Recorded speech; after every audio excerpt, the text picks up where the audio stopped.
నేను ఒకటే మిమ్మల్ని కోరుతున్నా, ఏదైతే ఈరోజు పవన్ కళ్యాణ్ గారు ఈరోజే కాదు 2014లో ఈ రాష్ట్రం బాగుండాలి, ఈ రాష్ట్రం బాగుండడం కోసం నేను పోటీ చేయని ఈసారి నేను కూడా పూర్తిగా ఎన్డీఏకి సహకరిస్తానని చెప్పి సహకరించిన వ్యక్తి పవన్ కళ్యాణ్ గారు.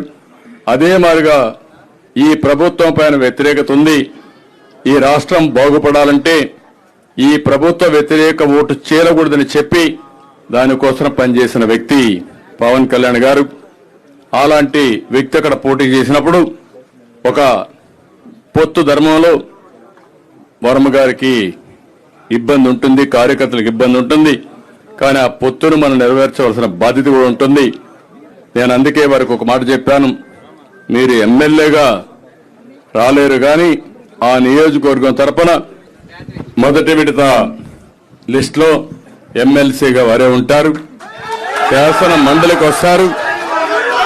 శాసన మండలికి రావడమే కాకుండా రేపు భవిష్యత్తులో నాకు కూడా కొంత బాధ్యత ఉంది, క్షత్రియులకు న్యాయం చేయాలి.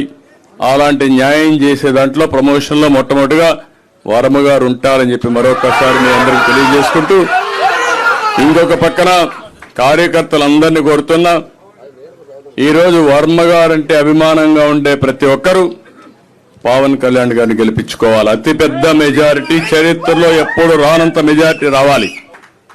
ఈరోజు దుర్మార్గులు వైసీపీని చూస్తే ఒక నాయకుడు పోటీ చేస్తా ఉంటే ఆ నాయకుడు పోటీ చేసిన సీట్లో ఈర్ష్య, అసూయ భరించలేకుండా ఇష్టానుసారంగా ఇబ్బంది పెట్టే పరిస్థితికి వచ్చారు.